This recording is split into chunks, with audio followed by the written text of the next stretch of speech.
Only one show matters on Sunday night, and that show is on Citi TV. Benjamin Nketia here. It's been an absolutely amazing weekend of sports. Arsenal Football Club are doing historic things once again. It's 3 wins in 3 for the first time since the 04-05 season. Manchester City also got an awakening of some sorts about what this campaign will be like. But it was not all about football. Chelsea, I will get to them in a bit. Their situation was a little more critical, so I will get to them in a bit. On the boxing front, we had Anthony Joshua versus Usyk Part 2. And Anthony Joshua did some of the strangest stuff I have seen after a boxer was defeated. I'm not sure even how that bout ended in the split decision, but all that and more will be covered on Scorecard today on Citi TV. So do stay with us. We'll take a quick break. We'll come back here and then we'll quickly get into the highlights before I introduce my guest.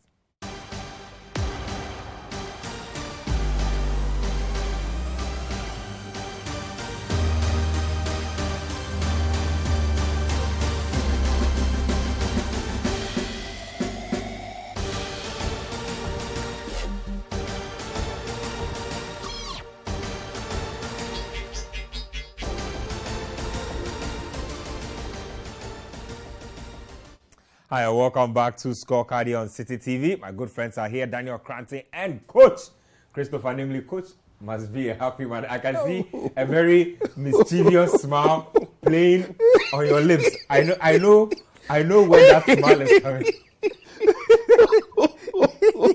Oh, you are well, you Charlie. Don't want you say if we don't want you say if we I'll offend you if you Chelsea Shamola I mean don't want you say if we oh no more na me share no more ayele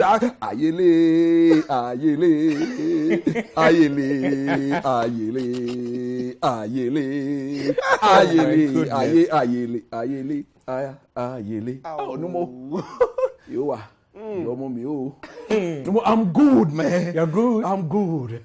I love that. Let's start off with a really, really interesting game. Bournemouth versus Arsenal. Charlie, Arsenal is the place to be right now. The team really speed up. Charlie, yesterday, it was an absolute spectacle. 3-0, 3 points, clean sheets, best record since 04-05. They say something special is brewing. Check the highlights out. Arsenal Football Club, they're beginning the season on a very stark opposite note of what they had in the last campaign. It was 3 defeats in 3 last time. It's 3 wins in 3. Arteta looks happy.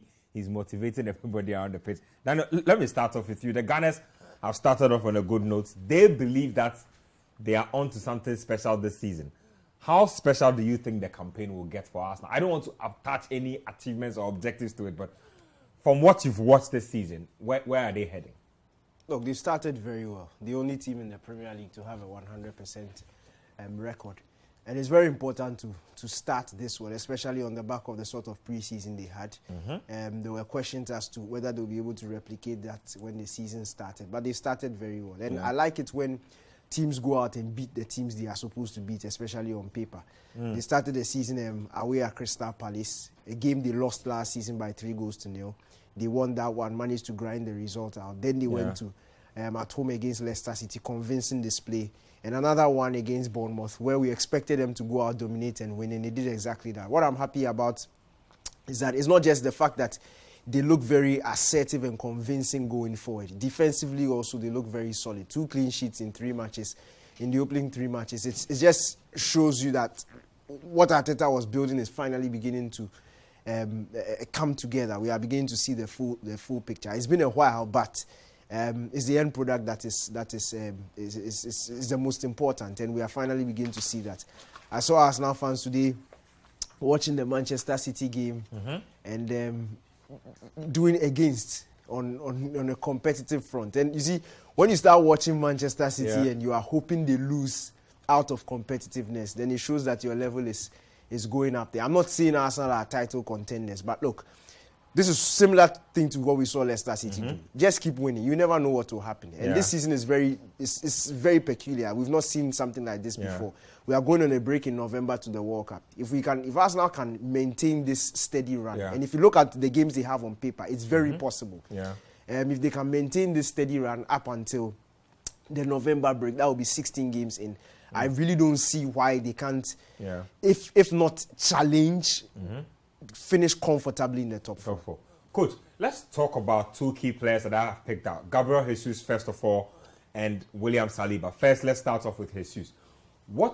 Observing him, Jesus, Manchester City, Jesus, Arsenal, what has changed about him for you? Because I'm sure at City, there were times where he had played through the middle as the number 9, but he looks a very different player right now. You see, it has to do with the coach, okay? At City, whether he plays as a number 9 or as a right winger, he knew he wasn't the main man. Kevin De Bruyne has always been the main man for Pep Guardiola. Everything that City does as a team goes through Kevin De Bruyne. But he walks into the Arsenal setup, and Mikel Arteta clearly gets him to understand that, look, young man, we had the chance to buy other strikers, especially after the snub of the boy from Fiorentina who went to Juve, Vlahovic. There were others. They could have jumped in and paid the money. But they sat back, waited till the season got to an end and told him that you are the one we want to come and be our main man. So he's been given the responsibility. And at times, it isn't every player who will accept the challenge. He's a Brazilian international. He plays for the national team that brings you the most pressure of trying to perform. So if he can handle the pressure of Brazil, he should be able to walk into this Arsenal setup and stamp his authority. And that's exactly what he's doing. You see, if the manager gives you that belief and that confidence that, look, I trust you, everything that we are going to do up front, you should be an integral part of it. And that's exactly what he's doing. So I congratulate Mikel Arteta for believing in a young man and giving him the opportunity to go and express himself. He's taught him very simple things. Go there and enjoy your football. Go there and show the world how good a player you are. And that's exactly what. On the part of Saliba, you know my stand on him. I've never accepted the fact that he should be loaned out. And also, I believe that 50 million spent on Ben White, if Arsenal had seen that boy earlier, they would have told themselves that, right now, Ben White is playing at right back, but he's not a natural right back. The natural right back, who is Tommy Yasu? He's now coming back from injury. There's this other boy, the one they acquired from, I think, Southampton or so. Cedric. He's also there as a natural right back. The time will come when Tommy Yasu will regain full fitness. Will Ben White still be playing at right back? No. At this level, when there's the need to go for the specialists, you go for them. And I think Saliba is going to give Mikel Arteta tremendous headache. He cannot drop him because he looks a natural centre-back who understands the rudiment of basic defending or defensive principles. And that's exactly what he's doing. He's not complicating issues. He's making it simple. Where he needs to stand up, stay on his feet, and do the defending, he does it. Now look at the left. Look at the goal he scored. It tells you again of a player who has been given some level of belief, some level of confidence, because he's not left-footed. And for him to have caressed the ball, very effortless. There wasn't enough power. He knew what he had to do. It was all finesse. Finesse placement. Or he knew that, look, if he can get a very good spin on the ball and move the ball away from the goalkeeper, it's going in. And that was exactly what he did. But look, Ben, I'm surprised you didn't highlight Thomas Partey for me to comment on. Look, this season, Arteta was dapping him up after the game. It looks like you remember when we did the game. He's been very minimum fast, very I told efficient. you something that this is how a DM plays. When you say you are a DM, this is the way you play your football. Pass, receive, move, pass, move, intercept, pass. He's playing 80% of his game is one-touch football. One touch. Come on, give it to me. Your boss. I'm the boss. Give it to me. Don't look back. Give back to your boss. Take it. And he's being told not to worry about the attacking play. Rather, Xhaka is the one given the license to move forward. to go and join Martinelli, Saka. He assisted one of their goals. Yes, Odegaard, and then what? Gabriel Jesus. Yeah. So tactically, it looks more like a 5-5. When Arsenal are on the attack, they are happy to commit 5 men forward. Assad, when needed, instead of Zinchenko, have you seen what he's doing? Yeah, he's tucking in. He's not giving them weight. He's rather tucking in alongside Thomas Partey to keep the defensive system solid. We saw Pep Guardiola do such things, and we were all over the moon, isn't it? Now Mikel Arteta is proven to be a very good student of the master himself. Yeah. So he's getting his boys to do that. Look, for as long as they understand their role, Obiara and Obiara. Interesting thoughts there. Arsenal look like a legit threat. I don't know what you guys think out there. Let me know what you think Arsenal will do this season. Top 4, probably win the title. I don't know. Let me know what you think. Let's go to Chelsea, or let's go to Elland Road, because that's where Leeds United had ideas of their own against Chelsea. I'm sure Chelsea, after that draw against Spurs, wanted to make a statement in a game like this, but Leeds United said, this is our home. This season, we don't want to fight for relegation. Just check out how it broke down at Elland Road. We'll be back in the studio in a bit. Wow, I did not see a 3-0 Leeds United victory. I'm a little worried about Chelsea. Don't get me wrong. First game, they needed a penalty to beat, I believe, Everton. Second game, 2-2 against Tottenham. Third game, 3-0 thrashing. Daniel, are you worried about Chelsea too? I'm worried, but first of all, we have to credit Leeds United. Yeah. Today's display was top class. From start to finish, tactically, they were so disciplined in the game. You could tell they had been drilled so well. They knew exactly what they were about. Yeah. They didn't give Chelsea space. They pressed the right players, the guys who were the danger spots for Chelsea. Didn't allow Chelsea enough breathing space. And once that first goal went in, it's two things. Yes, I credit Leeds United also, but I also question Chelsea's mentality. Because you expect, when you're a big team, you expect these sort of situations, and you should be able to manage yourself through it. We saw Manchester City in a similar, and we'll get there. We saw Manchester City in a similar position today. But once the first Leeds United goal went in, Chelsea were just shell-shocked. Maybe it was the nature of the error. They just froze, and the second one goes in, and from there you could just tell they were not coming back. Yeah.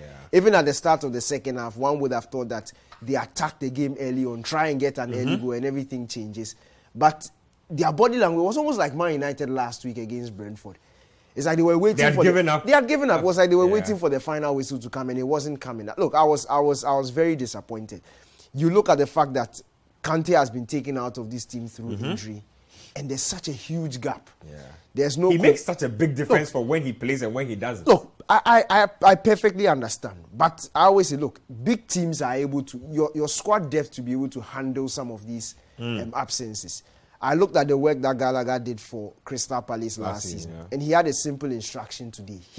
He just couldn't find his feet. He couldn't pick a pass. He couldn't control the ball. Yeah. He looked totally lost. And you're asking yourself, I would have understood if this was his first outing in the Premier League. But you've played a whole season last season where you were one of the best performers. So you come in, there's absolutely no pressure on you. And you are playing in a position where everybody knows when Kante comes back, you are going back on the bench. So you really don't have anything to be worried about. Just come out and play your game. He didn't look like the Gallagher you knew. At all. And it was very scary. And for me, look, this game also highlights the fact that Chelsea needs a centre forward. They do.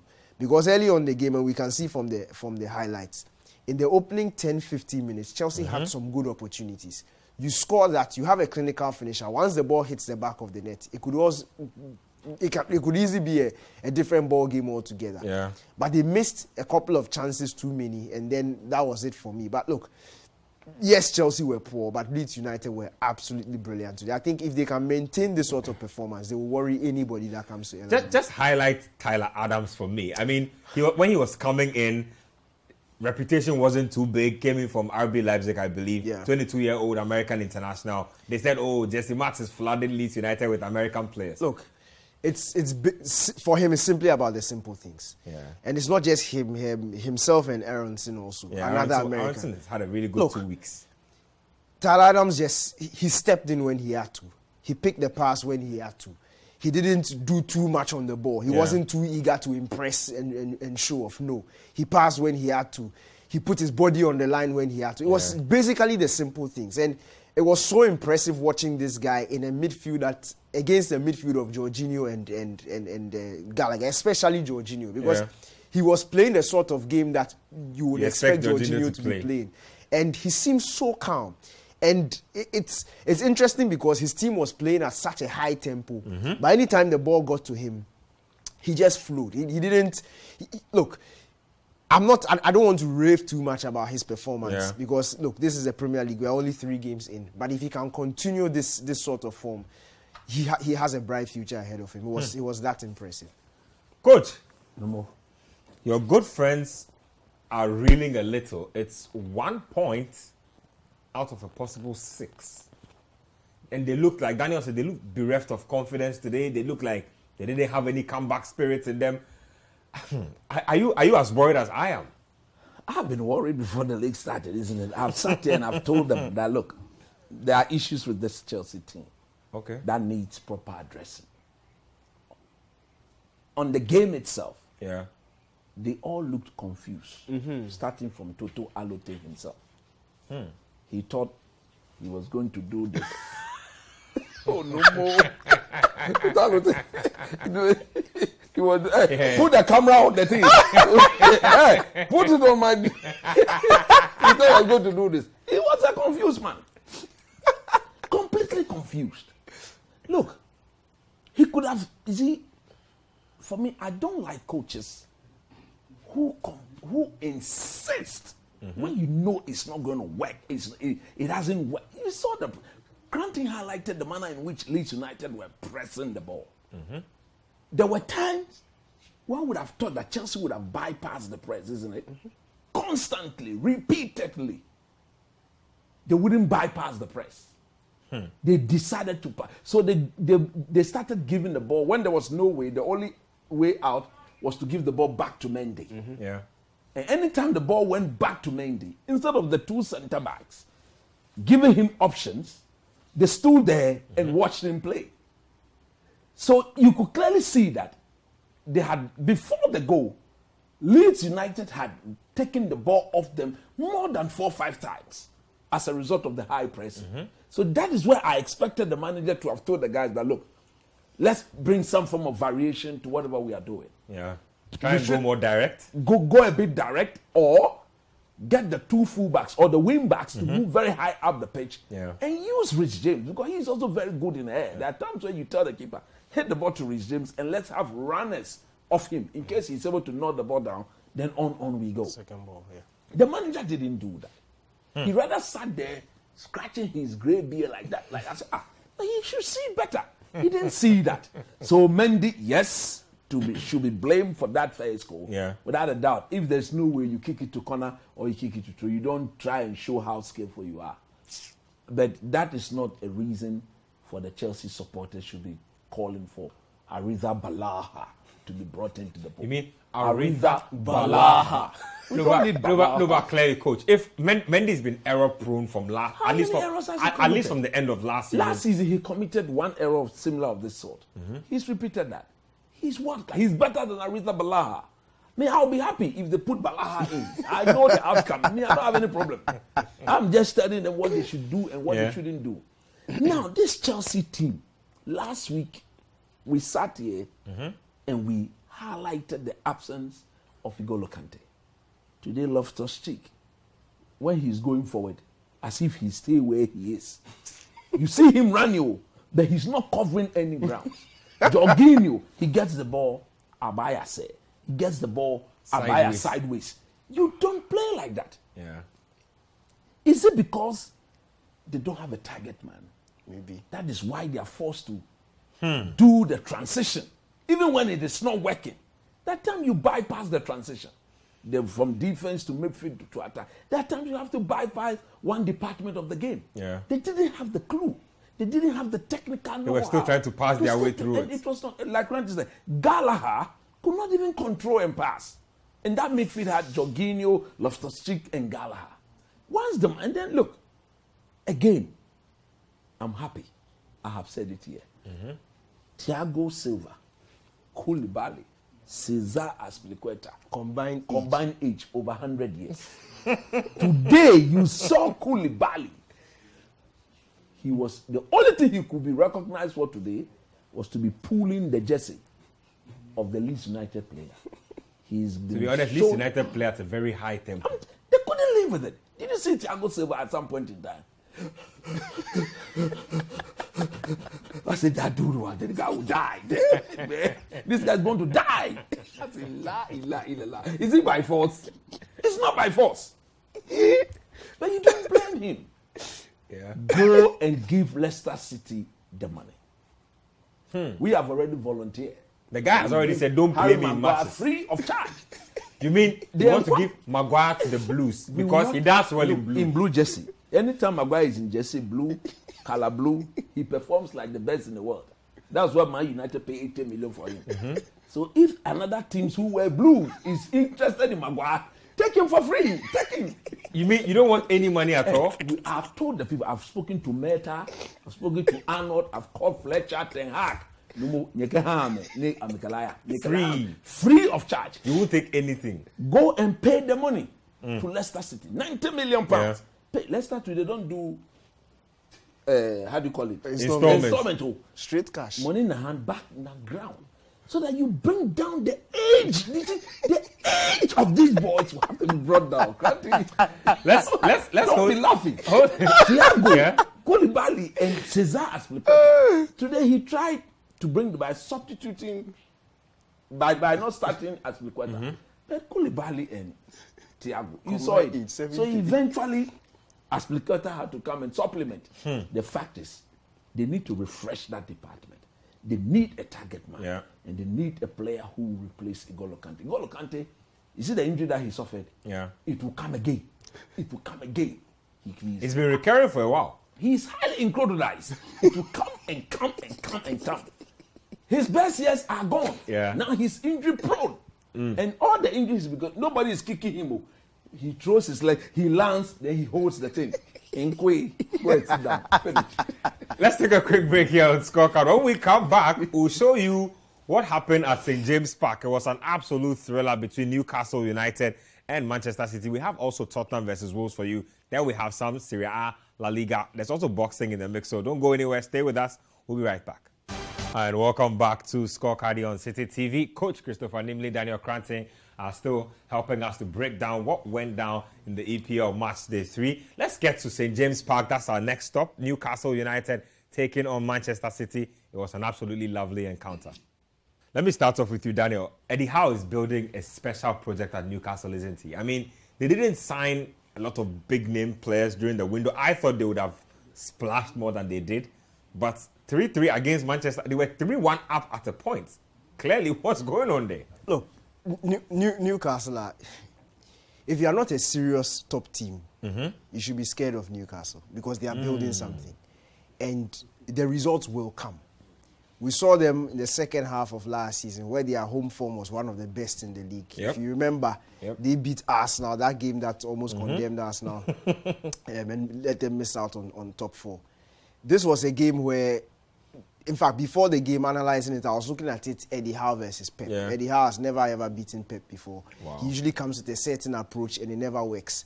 So I thought he was going to do the same. But today he was pragmatic.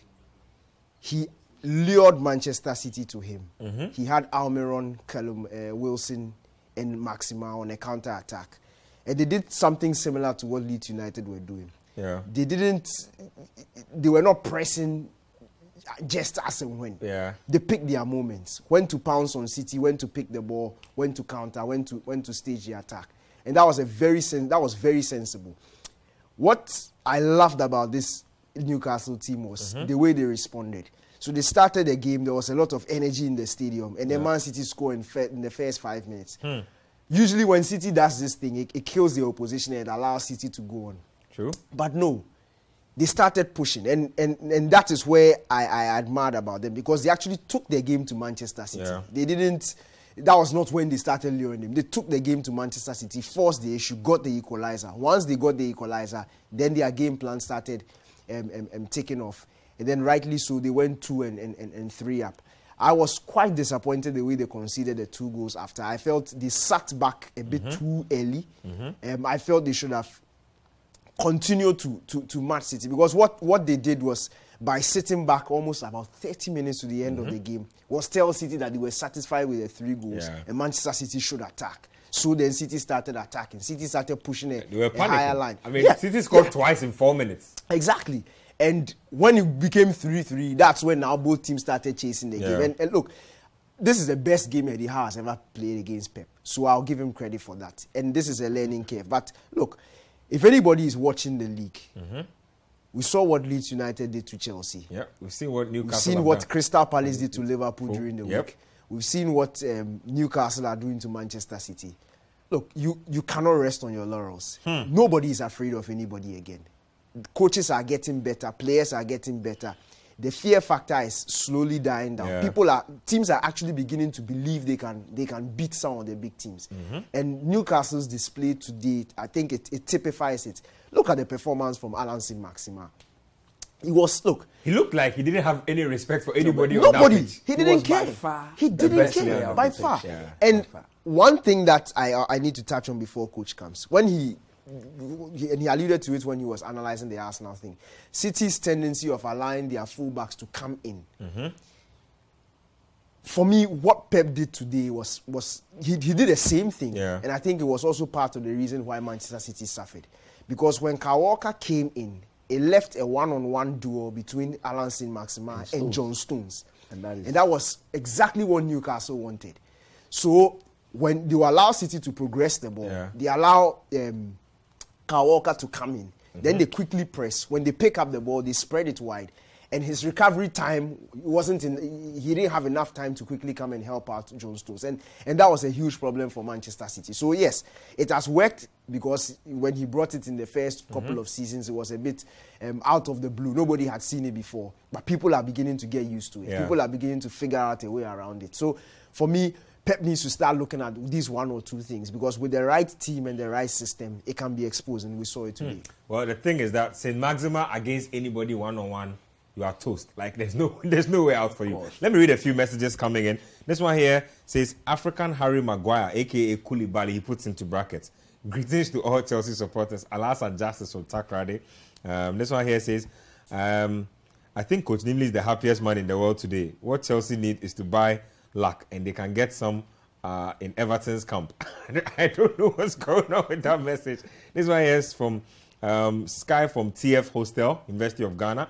Says, I'm very happy today. I wish I was in the studio with Coach Nimley. I'm imagining Mendy and Maguire in the defense of Chelsea. Hussein Yakubu from Bungling, I think. He says, our rivals are thinking Arsenal will soon drop back like we usually do. But this year, we will surprise them. We are going all out for the trophy. Okay. This one here says, Leeds humble Chelsea at Elland Road is the perfect headline for the Leeds versus Chelsea game, and God bless whoever brought up that headline. We Chelsea fans have to understand that we don't have the players to compete for the league. Wow. Shocker for me. Is we won the Champions League last 2 seasons because teams hadn't figured us out yet, giving us an advantage in every game we played. Tuchel is a top-class manager without a doubt, but trust me, we need at least 3 new players, 1 defender, 1 midfielder, and a striker. Kili Kwame from Adenta with that one. This one here says, hi Ben, DK, and Numo. Howlers from great goalkeepers in recent times. The hair last week, now Mendy. Tainate from Odan with that one. This one here is good evening crew. Ten Hag Jr. from Tantra Hills. Happy Leeds beat Chelsea 3. What a sweet weekend, you say. This one here also coming in says, it's from Woto from Lashibi. He says, who watches The Watchmen? Coach, please update us on various viruses that are coming to affect Watchman Koulibaly. David from Abeka says, we Arsenal fans are enjoying our moment. This one here is from Francis Oakley from Lebanon. Yes, good evening, Ben and team. From the look of things, the Kukrudu at the bridge has all of a sudden turned into ordinary Duku. Just say, Kukrudu no aye Duku. I don't even know what that means. Let's wrap up our Premier League highlight segment with Tottenham versus Wolves. Very, very hard fought to win. for Tottenham. These days, in this game, nobody was shaking anybody's hand forcibly. Let's just quickly go through this one and then we'll turn our attention to some other stuff. In game number 300 for Harry Kane in the Premier League, he was back on the score sheet again. I think he's number 4 on the all-time Premier League scorers list. Coach, just quick thoughts on this one. Yeah, I think we did a game on radio and I did say that it was going to be a very, very tough game for the two teams. And I also said that it would come down to the players themselves. But tactically, I didn't expect any of the managers to get it wrong. And indeed, it showed on the day that both managers had their tactics right. It had to come to the protagonists who were thinking better, who were the team. And that goal was very difficult to defend. Very, very difficult. Cross, flick on header. I'm sure it is a rehearsed set piece routine from the training ground. Because they have tried it in the first half. It nearly worked. The Wolves read it. And once they did it once in the first half, they never repeated it again until the second half. And once they got the goal from it, they decided that, okay, it's paid off. And that is it. But look, something must be said about this Spurs team. Yes, Antonio Conte is doing a good job. Yes, he's getting them to believe. But it is becoming overly reliance on Keane and Son. In the first 3 games, apart from that Southampton game, last week and against Wolves, they were not convincing at all. All things being they didn't even create much. They didn't even create that much. It is like the how to attack it's not being clearly understood. And the players are guessing. Too many. Is it because maybe there are too many pragmatic players on the field? Because if you look at the Spurs team, the Højbjerg and Bentancur. Then you have Ben Davies at the point. Too many pragmatic players in the team. So maybe it is the conviction he has in Son and King and maybe Kulusevski that no matter how tough it is, these three guys will conjure something and then for him. But he has to change it for me. Let's just check out the results from match week 3 in the Premier League. Yes, so that's your full result sheet there. So you have Leeds United obviously winning big. Spurs scraping by. Crystal Palace were really good this weekend against Aston Villa. You have Everton pulling out a last-minute goal to get a draw. Tomorrow, though, big game on our hands. Man United, Liverpool. 2 teams looking for their first wins of the season. Who would have thought that at this point, United and Liverpool would both have not won a game? But that's what's going on. Let's turn our attention now to the Spanish La Liga. Real Madrid were in action against Celta Vigo. They were away from home. Let's check out how that game broke down. Real Madrid winning emphatically, but what was going on with Eden Hazard? Like, your team is winning 4-1 and you still can't convert the penalty? Come on, man. Don't do that. Daniel, quick thoughts. Real Madrid, big win for them. I don't know what was a standout for you in that game. Benzema getting on the score sheet. Vinicius looking like he doesn't think there's anybody better than him in football these days. That touch and the step over to take it past the keeper, it just shows you the confidence of the player. And I'm really happy because when he came to Real Madrid, he was just a promising youngster. The first 2 seasons, he was really frustrating the fan base. Frustrating his teammates as well. And his teammates as well. Look, you've seen, this is a result of coaching. You can see that Ancelotti has had patience with the boy. He's seen his talent. He's coached him and he's taken the excesses out. Now, you trust Vinicius to make the right decision when he's his decision-making has improved immensely. Immensely. And you see, I always tell people, it's the brain that distinguishes a top player from... Football is usually not played by idiots.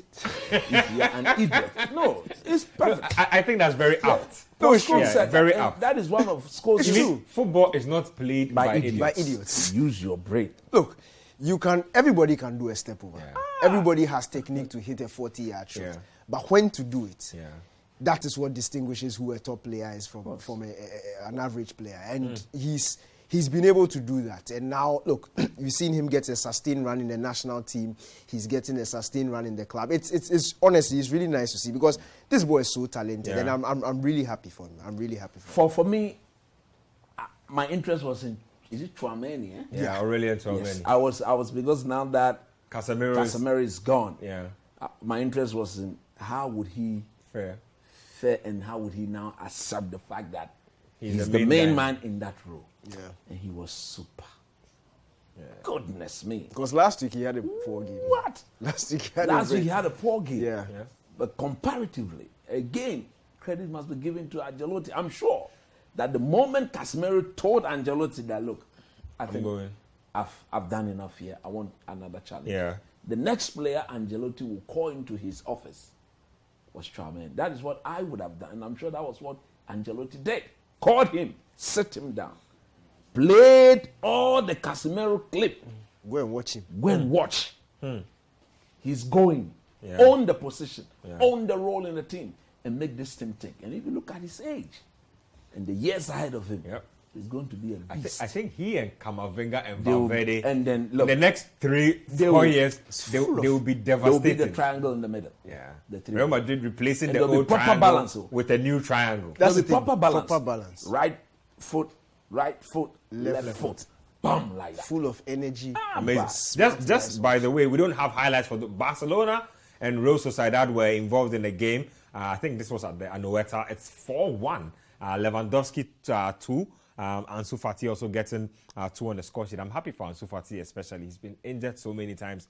We just haven't gotten to see his talent. Let's move on and let's go to the Bayern's Liga. Sorry, the Bundesliga. Bayern Munich were at it again. Charlie, I don't know what the meaning of this is. They were up against Bochum and it was 7th heaven. 7-0. Sadio Mane absolutely had his fork and knife out. Check it out. So Bayern Munich it was literally not a contest. It was just a walk in the park. I don't know who was to take this because what is there to say? There's absolutely nothing. I think do we have the Dortmund one? We do have the Dortmund. That is the one we should go into. Let's quickly get into that one because Dortmund were up to some very funny shenanigans. They were winning this game by 2-0. And then from the 88th minute until the end of the game, they conceded 3 goals out of nowhere. I don't know how to explain it. You just watch it for yourself. Boy, oh boy, Borussia Dortmund. Coach. Okay, so by their actions, every season, they tend to present the Bundesliga to Bayern Munich. Yeah. How on earth could you throw away a 2-0 lead with just 2 minutes to the end of the game? I don't remember the last time I saw such a thing. In this modern era, Nope. My team, the hairdryer will come out. Every single player, especially Matt Hummels. Yeah. I think how old is he? Almost is like in his 33. Yeah, 33. He's terribly slow. He's never had pace, actually. Yeah, understandably, he's never had pace.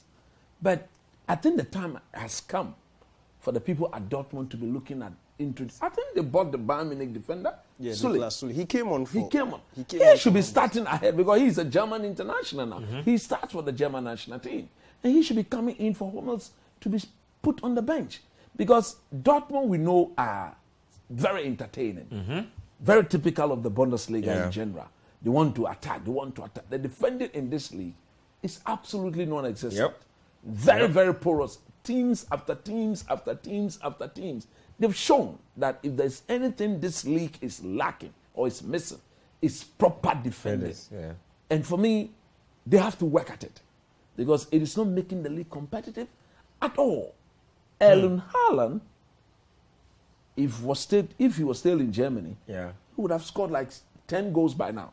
But look at him in the EPL. Yeah, he's actually having to work for his goals. He has to work. Look at the one he scored today. Very scrappy. But because he's always on his toes, he's awake to the situation, he will react accordingly.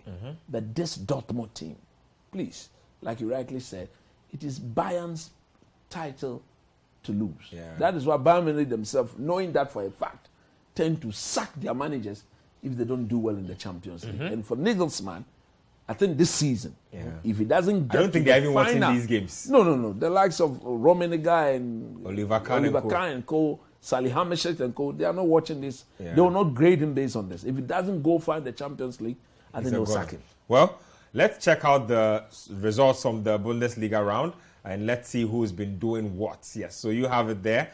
Mönchengladbach had a really good game against Hertha. They won that game by 0-0. I'm sure Dortmund still don't know what hit them in that game. Daniel Kofi-Tres, Freiburg, they were not in action in the first half of this one, so we'll be getting to that in a bit. So Bayern Munich there, yes, winning the game. Cologne 1 away from home.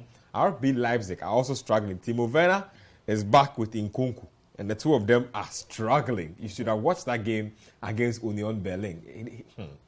I'm sure Chelsea fans are saying that, well, we are happy he's gone. Let's check out the Bundesliga table. Bayern have scored 15 goals already and conceded just 1. 15 goals already in 3 and games. conceded just 1. They are absolutely ripping the league apart. Dortmund are 7th, as you can see there in your shot. Let's come back in here and let's go to the Italian Serie A. Let's get to Inter Milan's game. They were up against Spezia. You know, there's a Ghanaian interest at Spezia in Emmanuel Jesse, but Inter Milan, Romelu Lukaku, Lautaro Martinez, it was light work against Spezia. Yes, so Inter Milan there doing the Lord's work against Spezia. Coach, let me start off with you. You saw your good friend Romelu, Big Rom Lukaku, assisting, heading off, providing for his partner and stuff like that. Looks like a completely different player. Of course, he's happy, isn't it? Look, his goal-scoring ability has never been in doubt. Maybe it only came into question when he came back to Chelsea. Okay. But if you looked at the trajectory of his career, his goal-scoring ability has from never Anderlecht been. to And his early Chelsea, West Brom. He scores goals. And in this Inter Milan team, he doesn't only score, but he assists. Because there's that telepathic understanding between he and Lautaro Martinez. I have said that I believe they will win the league because they look a much more solid, very experienced team, in my view, and with the striking force. Look at the deputies to Lukaku and Lautaro Martinez.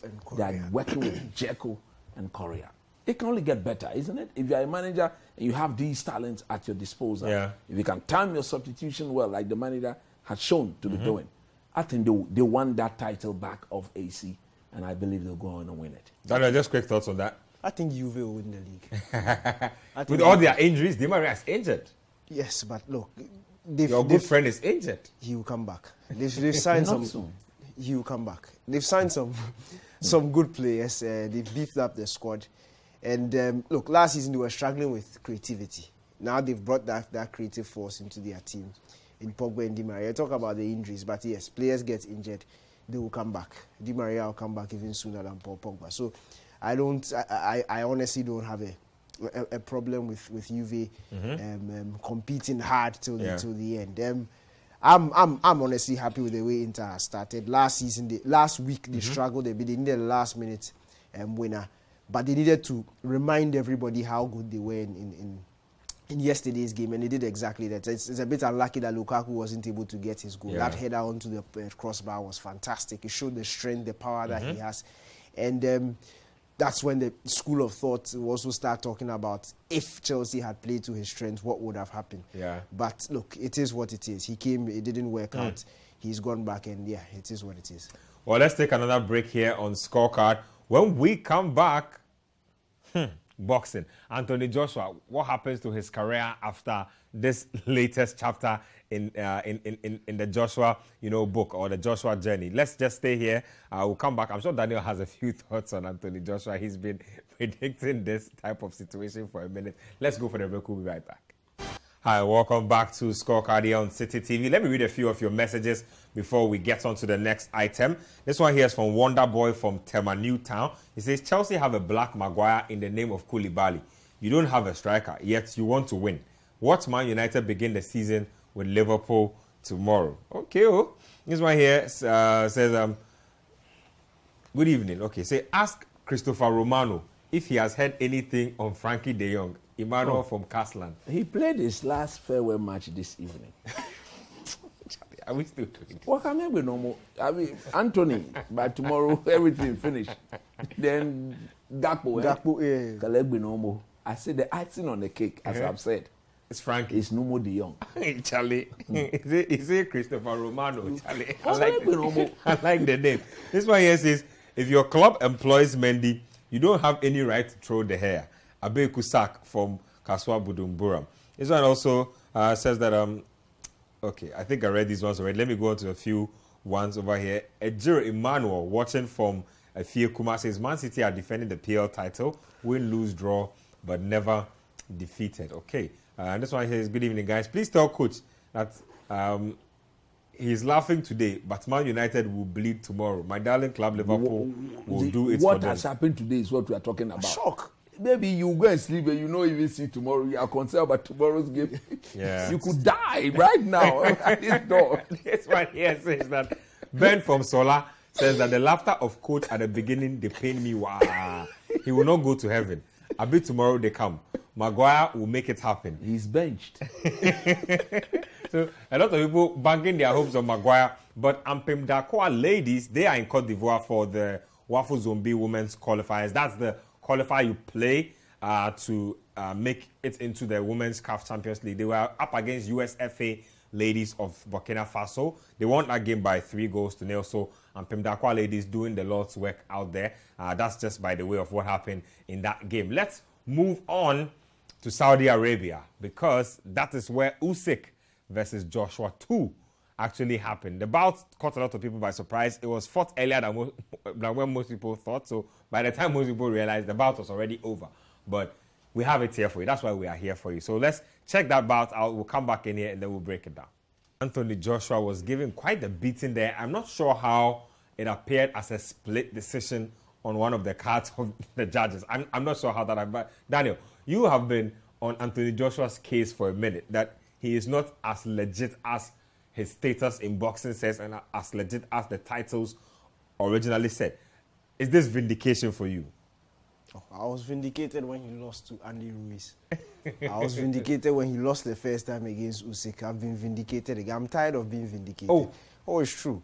Look, let's call a speed a speed. Modern day boxing is basically politics. Gone are the days where in the 80s, the 90s, where you had the best two. Always squaring up against they'll square up. Nobody was running away from anything. Yeah. If Mike Tyson thought he was the best, Holyfield said, I'm the best. Yeah. They fight. Yeah. They fight one, they fight two. True. You go back in history, you see it. The top guys, Lennox Lewis. You will always see them. And those fights were not happening once, they were happening twice, 3 times. Because they both thought they were the best. This time, if you manage to grab a title, you can choose to fight mandatories for the next 10 years and dodge all the people who are legit contenders and still have your belts and go around and be bragging. Anthony Joshua has fought one good fighter in his whole career. He was an old man. And he was a 41-year-old Klitschko. Even that bout, crap. Even that bout, he struggled. Even that bout, he struggled. Had countless opportunities to knock out Joshua in that bout. There is nobody on Anthony Joshua's CV that can lift his hand and say he's a decent boxer. All of them are below average. Dillian, everybody beats Dillian. When he fought Carlos Takam, he struggled. Look, all those guys are average or below. They are not even good. But he's built his career on the hype of all these guys. Amassing all the belts for himself. And failing to fight the people who are there. You see, that's why I respect. Missed out on the bronze bomber. Deontay Wilder. Missed out on Fury. Look, Deontay Wilder knew, and he knows that Fury is better. But if I say I'm the best and Fury is out there, I will square up and fight him. I'll square up and fight him. Wilder could have denied Fury the second fight. Basically, in fact, if you watch the way the first fight went, he had to knock him down in the 10th and the 12th round to be able to salvage that draw. He could have said, okay, fine, I'm not doing it again, and we move on. Because I bet you that's something that Anthony Joshua would have done. Easily. But he went again and he went to fight. Joshua has danced around and dodged and danced around and built his career on the... That's why we are seeing things like this. Usyk's first fight as a heavyweight came against Joshua. It was in cruiserweight. He's a cruiserweight boxer. He moved up, he beats you, he takes your belt. You come back for a rematch, Get beating he beats again. you easily. He has taken the belt again, and you pick the mic and you're talking nonsense. He said, "Hip hip hooray!" Can we listen to this? I don't know if we have that there, but if we have it, we'll have it for you in a bit there. If we talk about proper boxing, Anthony Joshua has always been the camouflage of a boxer. You mean chameleon? No more. Coach, hold your thoughts there for a second. Let's watch what Daniel is talking about. I haven't seen a post-bout reaction like this before. Just check it out and let me know what you make of this. What? This guy's a joke. No, I'm telling you that he was concussed. Some of the punches I personally think he was concussed. Because, in fact, I've not watched this. Have you ever seen anybody react like this after getting beaten before? Hip, no, hip? Look, hip. What? Sure, Charlie. Look, to be honest with you, I think he's finished. Because this Usyk, Yeah, Usyk from should from go and Ukraine. fight Tyson Fury. Tyson Fury said they should bring out the blank Yeah, check. He's ready. He will beat him up good. Tyson Fury will beat Usyk like his son. I'm telling you this, like father and son. He will beat him good. He rather will show Usyk that he's a cruiserweight boxer. He shouldn't come and mess up. So when Tyson Fury finished dealing with him, then he will retire. Then he will tell Deontay, come and take and go back to America. Then Deontay will sweep all the belt and go. Maybe then Joshua will think that he can go. They will daze him good. Get the bad on. Look, technically he's so poor. Yeah, I think he relies a lot on his power. He talks about power. Yeah, He didn't show that. And if he was the heavier man in the ring. He couldn't even, maybe he's too heavy because he cannot do this. You know, Usyk is a smart fighter. He won't expose himself to your long shots. No, you see, that's what Deontay and Tyson Fury will do. They'll take the punch backwards. Yeah. So when they weigh here and it comes, it throws you away. Yeah. Finish. Joshua. He doesn't even know how. That's the point. He doesn't know how to take advantage of his Exactly. He's not a good counter puncher. He doesn't understand angles enough. We've seen Frank Bruno, we've seen Chris Eubank, we've seen Lennox Lewis, Tyson Fury, all from Britain. Yeah, Britain have produced Pride the best of boxers Britain. in Look, the world. all from Britain. I think of the class, he's the lowest. By far. His technique is poor. His ability, everything about him is poor. He's a wall of political hype. That's all he is. What is the name of the promoter? That's all he Eddie is. Hearn. Eddie Hearn. That's all he is. He can speak. So when you listen to him, Eddie Hearn has been dancing around that Fury fight for a long boy. time. We clearly know that's not happening. I mean, Daniel, but where does he go from here? Now you lost the belts. You were supposed to come for a rematch. You talked a lot of hype going into the fight. You lost the rematch again. How does he? I mean, he's literally going straight to the bottom of the division now. Honestly, I'm happy. I'm happy because he's been exposed. And I think if he still feels he's a big boy, I think this is the time for us to get a Wilder versus Joshua fight. There's no belt on the line, but it will still pull a significant amount of money. And it will pull the biggest crowd if we get Wilder versus Joshua. A non-championship bout. Yes. let us just settle the score. Because we all know that Joshua has been running from this since. Now there's no belt to lose. Yeah. Your reputation has already been tarnished because we've all seen you are not good enough. How can you lose to Andy Ruiz Jr.? No disrespect to Andy Ruiz Jr. Yeah. But even he was shocked that he had knocked down Anthony Joshua. He was shocked. He couldn't believe it himself. He was shocked.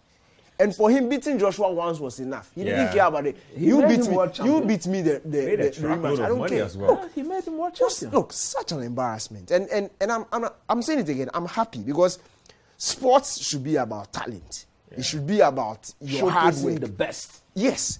It shouldn't be this hype game. And Anthony Joshua is Rashford. You have to go there. No, it's true. Anthony Joshua and Rashford. You mean the institutions have hyped him up? Exactly. They've kept his name up. Look, the hype is 100%. The talent the is not. ability is 5. I'm telling you. Oh my goodness. Let me read a few messages coming in. A lot of people have a lot of things to say. This one here from Perry from Tema says that they should dissolve the German Bundesliga as soon as possible. What is this? This one says the Chelsea team which played today was not the Chelsea in England. It was Brekum Chelsea of Ghana. I'm not sure Brekum Chelsea will want to associate themselves with this Ayele. They don't have Koulibaly and Thiago and I'm sure. And Aspilicueta. This one here says, glory, glory, Man United. The winning light will shine on us tomorrow. United 2, Liverpool 1. You say. Jonathan from Spintex says, long live coach, long live Daniel, and long live Scorecard. This one here says that, good evening. Please tell Coach to sing me the Ayele song once again. George from Soweto. This one also says, what was Joshua doing in the ring? Hazel from Akemodan says that I believe the traditional top 2 clubs are in for a good, cool competition this season. I think they have been figured out. My Madrid did a double, and Tchouaméni just showed Celta something small. Okay, this one says, I don't know whether Joshua, they eat before the game. Kobe from Kaswa with that one. Anthony Joshua is not a boxer. He's been overhyped. Buko Mbanku would have won this fight easily. Someone Simple, says. bro. This one's from Femi from Nigeria. Big ups to my Niger people. He says, I'm watching your show. You guys are doing a great job. Keep it up. Thank you very much. This one here coming in from Popito from Kumasi says, hello guys. You guys are making our Sunday nights enjoyable. Liverpool will destroy United tomorrow. Mumuni Razak from the OT region says, one of the best sports programs on TV. Greetings from Ahamanso. I think Ahamanso in the OT region is where you're getting to us from. Isaiah from Techiman says, Coach Nili should laugh all he can because tomorrow there will be tears. You will not see tomorrow if you don't take it. This one here says, Arsenal will win the EPL. Man United will cry tomorrow. Maxwell from Odona with that one. Patisco from Ashaiman says, good show, guys. Charlie Coach, you are making my night wonderful. N'Golo Kante has been incrudized. Courage Hunter from Sutesco says, Gallagher was rushing to play. What an abysmal performance today. Tuchel should buy a striker or Tom. This one is not happy. This one says, Coach has already made my night with that intro. Seth from Kumasi. Ayele is how he signs out his message. And then this one says, tell Coach that Wilder the Alumi Bomber can never beat Usyk. Man is one hell of a technical boxer. AJ Shah, but Usyk is extremely good. Watch it, doctor, with that one. David from Bolga says, good show, keep it up. Different devil for my Shaman. Hey, Charlie, some of these names. Different devil. The last time Arsenal won their first 3 games of the season, they went unbeaten. I'm just saying. Maybe. I'm just saying. He says that's all he says. He says, it's not true. I'm just saying. It's not true. Let's see what goes on. This one says, what a wonderful weekend. I'm sad Jesus didn't score, but will surely win the golden boot. Charlie, cool down. Hey, Chelsea. Them destroy everything. We'll see. Okay, fingers from Olebu with that one. It's been a really good show. Let's just end with this. We have a road show tomorrow. Yes, if you're watching me wherever you are tomorrow, when you finish work, not to no go house. Not to no go house. Come to +233. Quick. The Jazz Bar and Grill. You see, there's a Jazz Bar and there's a grill at the end for a reason. See, people get some kebab. Charlie, let me not talk plenty. Let me not talk plenty. You just come pick your one cool drink, pick your one cool kebab with your cool lile by your side. You know, Quick. Corporate liles. Like Coach has corporate liles by your side. I'm in shape fine. What is it? On a Coca-Cola shape beer. I know what I want. I will leave we don't need anything at all. We need the Coca-Cola people. Come and let us see while we are watching the board. Then when you do this, fight.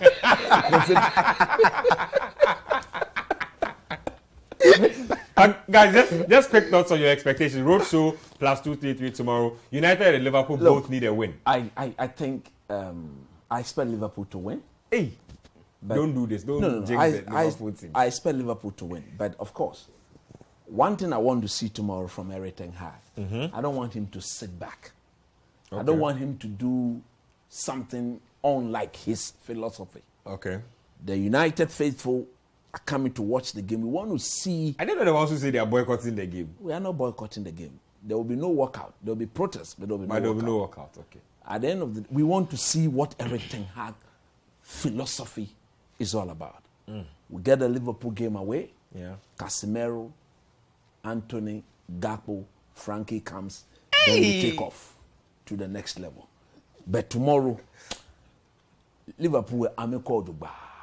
You mean it can turn? If they don't come and do what is United are hurting, we are crying, we are weeping. Maybe tomorrow is the perfect day for Cristiano Ronaldo to put the smiles back on our faces. Hey, Charlie. But like I said, Liverpool starts as favorite. Daniel? I'm happy tomorrow is a road show because if I had watched it alone in the house, I'm not sure I would have been able to come to work on Tuesday. So I'm happy that at least when we lose, when road show be some way. See me road show. When my team loses road show, I don't even get on the post game analysis. When my team loses road show, Oh, I'm gone. take some drink, Charlie. No, you I'm chat. gone. By the time you leave, you are I'm gone, smiling. I'm gone. You remember it 2-3 days later. that is why I'm happy. But look, it's going to be fun. First roadshow of the season, and it's the biggest game in English football. It's Man United versus Liverpool. Hopefully, United will not lose by more than 3 goals. That's all I'm asking. Hey, Charlie, That's all I'm asking. these pro Liverpool predictions. Last season was 9-0 on aggregate. Man, last season was last 5 season. and 4. Last season was last season. It's gone with the wind. I don't know about Liverpool. I've watched them this season. I've watched the first 2 games, and to tell you what, I hear they have some major injuries. plenty injuries. Almost everybody who can be injured is injured. So I think Naby Keita is injured. I'm not sure the status on him That's now. not news. Thiago Alcantara is injured. Not news as well. Oxlade-Chamberlain is injured. That's not news. Jota? Yeah, so Diego Jota is also not fit. The is striker becoming- Darwin is- Nunez is missing out due is to a red card. suspended. So Liverpool are very thin going into this game. I think they might start off with Milner, probably a Fabinho. I'm not sure. who- Elliot, Henderson, Elliot. Fabinho, Yeah. 3. Then you have your Salah, Bobby. No, but if Diaz. they put Fabinho, Elliot, and Henderson, I think United, if they were to pick the right players, Can deal with them. we good. can match them in the middle. I'm afraid. Let's see how it breaks down. So join us at +233, the Jazz Bar and Grill tomorrow after work, 6 p.m. We'll all be there. 6:30, the analysis will begin. Get yourself a drink. Big projector screen, good ambience, good people, good vibes. Let's watch some football. My name is Benjamin Nketia. I've been in here with Daniel Cranty and Coach Christopher Nimley. Big shout outs to everybody, camera, lights, directors, everybody who helped to make this possible. You as well at home, sending in your messages. It's been absolutely amazing coming your way. Same time next week, you know where we'll be.